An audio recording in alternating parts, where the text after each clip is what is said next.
दोस्तों, आज की इस गौतम बुद्ध की कहानी के जरिए हम आपको बताएंगे कि बुद्ध के नजरिए से हमारी जिंदगी की कीमत क्या है।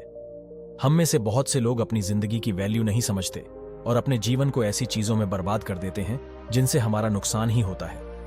कुछ लोग अपनी जिंदगी शराब के पीछे बर्बाद कर देते हैं, तो कुछ लड़कियों के चक्कर में, और कुछ अपनी सारी जिंदगी पैसा पैसा करके बर्बाद कर देते हैं। आज की इस गौतम बुद्ध की कहानी के जरिए आप जानेंगे कि हमारी जिंदगी कितनी कीमती है और हमें अपनी इस कीमती जिंदगी को किस तरह जीना चाहिए। एक बार की बात है, गौतम बुद्ध अपने शिष्यों को जिंदगी से जुड़ी अच्छी बुरी चीजों का ज्ञान दे रहे थे। सभी शिष्य उनकी बातों को बहुत ध्यान से सुन रहे थे।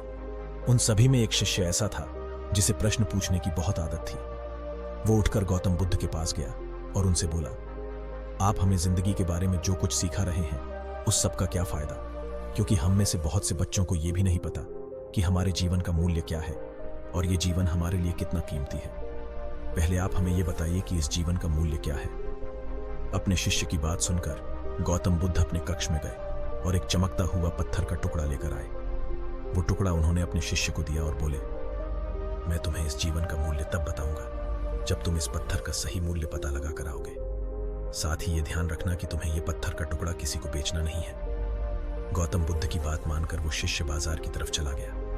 बाजार में सबसे पहले उसकी नजर एक फल बेचने वाले पर पड़ी और उसने वो पत्थर उस फल वाले को दिखाया और बोला, इस पत्थर के बदले आप मुझे कितने फल दे सकते हो। फल वाला बोला, ये पत्थर कुछ खास तो नहीं है, लेकिन फिर भी इसके बदले में तुम्हें 10 केले दे सकता हूं। वो शिष्य उस पत्थर को लेकर आगे चला गया। फिर उसे एक सब्जी वाला मिला। शिष्य ने उस सब्जी वाले से उस पत्थर की कीमत पूछी। सब्जी वाले ने उस पत्थर को ध्यान से देखा और बोला, इस पत्थर की कीमत के बदले में तुम्हें ज्यादा से ज्यादा एक बोरी भरकर सब्जियां दे सकता हूं। इसके बाद वो शिष्य उस पत्थर को लेकर एक सोने के व्यापारी के पास गया।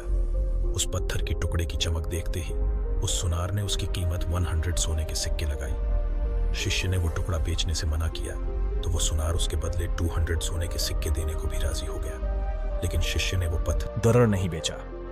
इसके बाद वो शिष्य एक हीरों के व्यापारी के पास गया और उनके सामने उसने वो पत्थर के टुकड़े को रख दिया।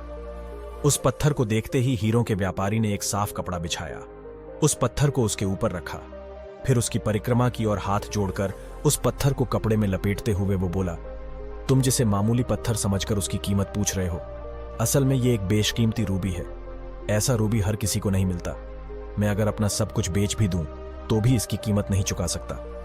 उस व्यापारी की बातें सुनकर वो शिष्य हैरान हो गया। वो दौड़ा दौड़ा सीधा बुद्ध के पास आया और उन्हें उसने जो कुछ भी बाजार में हुआ वो सब बताया। उसकी अचरज भरी बातें सुनकर गौतम बुद्ध बोले, तुम्हारे सवाल का जवाब इस रूबी की कीमत में ही छिपा है। हमारा जीवन भी एक रूबी है, रूबी की तरह ये भी बेशकीमती है, लेकिन हम इस बात को हमेशा नजरअंदाज करते हैं और अपने जीवन का मूल्य नहीं समझते। हम दूसरों को देखकर और उनके जैसा जीवन जीने की कोशिश में अपने जीवन की कीमत को कम कर देते हैं। हम ये सोचते हैं कि हमारी जिंदगी की कीमत वही है जो दूसरे हमें बताते हैं, लेकिन ये बात हमेशा ध्यान रखना कि सामने वाला अपनी हैसियत, बुद्धि और अपनी समझ के हिसाब से तुम्हारी कीमत लगाता है। जिंदगी सिर्फ एक बार मिलती है, इसलिए इसको बर्बाद ना करें। अपनी जिंदगी को उतना ही कीमती समझें जितना कीमती आप अपने बैंक में रखें रुपयों को समझते हैं। आज के समय में लोग अपनी जिंदगी से ज्यादा कीमती प्यार, पैसों और दिखावे से भरी चीजों को समझते हैं। प्यार के चक्कर में लोग सुसाइड कर लेते हैं। पैसों के चक्कर में ऐसा काम करने लग जाते हैं जिससे उनकी जिंदगी बर्बाद हो जाती है। नाम कमाने के चक्कर में उल्टे सीधे काम करने लग जाते हैं। हमेशा याद रखें कि दिखावा करना जरूरी नहीं है।